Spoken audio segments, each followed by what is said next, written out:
আসসালামু আলাইকুম। তো যারা এই রকমের ভিডিও বানাতে চান, ঠিক যে ভিডিওটা দেখলেন ওই রকমের ভিডিও যদি বানাতে চান তাহলে এই ভিডিওটা আপনাদের জন্য। প্রিয় মানুষ কিংবা প্রিয় ব্যক্তিত্ব, প্রিয় খেলোয়াড়, ক্রাশ যেই হোক না কেন, দুইটা ছবি একসাথে করে তাদের তারপর প্রিয় ব্যক্তিত্ব বা প্রিয় মানুষের সাথে কোলাকুলি করতে পারবেন, হাগ করতে পারবেন।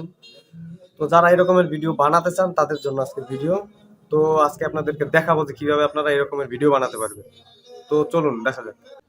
তো এই রকমের ভিডিও করতে হলে আমরা সর্বপ্রথম চলে যাব আমাদের ক্রোম ব্রাউজারে। ক্রোম ব্রাউজারে গিয়ে আমরা সার্চ করব পিক্সভার্স এআই। এই যে এখানে লেখা আছে পিক্সভার্স এআই, এটা লিখে সার্চ দিলে এই ওয়েবসাইটটি এসে পড়বে। তো এটা থেকে আমরা এরকমের হাক করার ভিডিওগুলো আমরা বানাতে পারবো। তো এর জন্য আমাদের এখানে এফেক্টসে আসতে হবে। এফেক্টসে আসার পর এখানে অনেক রকমের ভিডিও আপনারা তৈরি করতে পারবেন। তো এই যে এখানে দেখুন কোলাকুলির যেই মেসি আর রোনালদো যে কোলাকুলি করতেছে, এইটাই হলো এই এফেক্টস দিয়ে আমরা ভিডিও বানাতে পারবো। এর জন্য আমাদের কি করতে হবে, এর জন্য আমাদের আগে দুইটা ইমেজ একসাথে এডিট করতে হবে, দুইটা ইমেজ যাতে একসাথে থাকে। তো এই জন্য আমি পিক্সআর্টে চলে আসলাম। পিক্সআর্টে এসে আমি কলেজে থেকে এখানে দুইটা ইমেজ অ্যাড করে নিব। তো এখানে খুব সহজেই আপনারা পছন্দের দুইটা ইমেজ অ্যাড করতে পারেন, আপনার অথবা আপনার যদি কারো যদি কেউ পছন্দ থাকে, পছন্দের খেলোয়াড়, পছন্দের ব্যক্তিত্ব।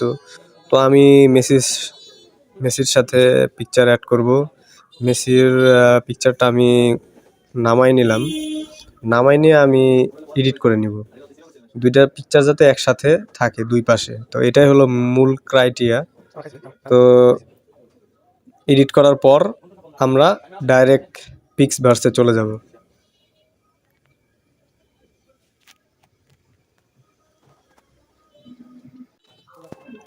তো আমাদের এডিট কমপ্লিট হয়েছে, এবার ডাইরেক্ট পিক্সভার্সে চলে যাব। পিক্সভার্সে গিয়ে এখানে আমরা যে পিকচারটি এডিট করলাম ওইটাকে আমরা অ্যাড করে দিব। অ্যাড করলেই দেখবেন 5-10 সেকেন্ডের মধ্যে ভিডিওটা হয়ে যাবে। আপনাদেরকে ভিডিওটা দেখাই। এখানে এই যে ক্রিয়েট নামে যে অপশনটা আছে এটাতে ট্যাপ করব। এটাতে ট্যাপ করলে দেখবেন যে আপনার 30 পয়েন্ট কেটে রাখবে, 90 পয়েন্ট ওরা দেয়। তো এই যে আমার ভিডিওটা জেনারেট হচ্ছে, কিছুক্ষণের মধ্যেই হয়ে যাবে। এখান থেকে আপনারা চাইলে আরো অন্য অনেক রকমের এআই জেনারেট ভিডিও করতে পারবেন। এই যে দেখেন,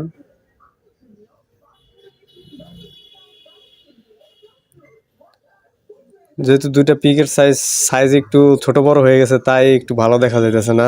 কিন্তু আপনারা দুইটা পিকের সাইজ একরকম রাখবেন, তাহলে দেখবেন আরো ভালো ফলাফল পাবেন। তো যদি ভালো লেগে থাকে তাহলে একটা লাইক দিয়ে দিন, আর যদি কিছু জানতে চান তাহলে কমেন্ট করুন।